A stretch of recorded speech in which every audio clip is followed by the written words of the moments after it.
pandémie du coronavirus, pour nous, dans notre vallée isolée, simplement elle renforce des liens de solidarité qui existaient déjà avant cette pandémie et qui aujourd'hui prennent encore plus de sens et qui sont encore plus précieux aujourd'hui. Mon ressenti en ce moment, c'est l'interconnexion.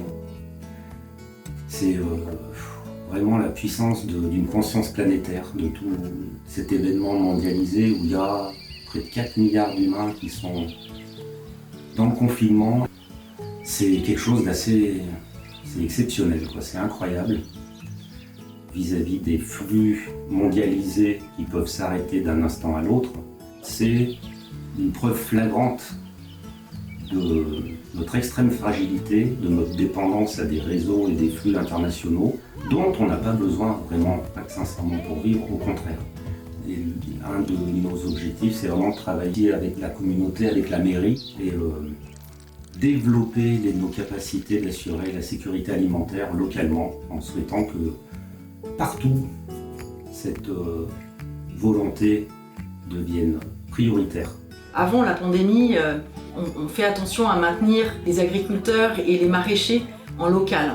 Il y a aussi un lien très fort qui s'est mis en place pour qu'on s'organise pour plusieurs personnes. On va chez les producteurs chercher les légumes aujourd'hui. Une personne d'un hameau, l'autre jour, me racontait qu'elle est allée chercher une dizaine de paniers pour 10 familles.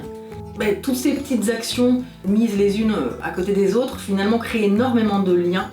Et c'est ce que je trouve très beau.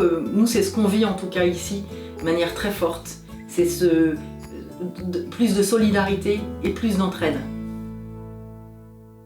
On a choisi de filmer le début du jardin partagé. Cette action, on l'a mis en place avec nos voisins les plus proches. C'est tout simple, c'est que nous partageons en fait une partie de nos jardins pour y planter des pommes de terre. Ça va être sympa. Et on va mettre nos rangs les uns à côté des autres, à distance recommandée. Donc voilà, à notre petite échelle, on a démarré un petit bout de jardin sur un grand terrain. Mais Rome, c'est pas fait en un jour, donc c'est votre premier pas. Et puis dans 1 an, 2 ans, 3 ans, ça sera vraiment une autre dimension. Voilà. C'est une très très belle opportunité pour nous. Cette période est une grande source d'opportunités.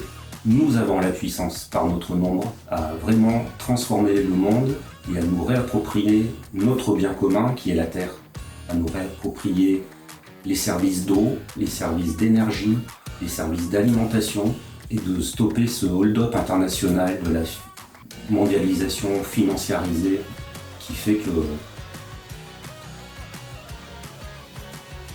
on se retrouve dans des situations pareilles, quoi.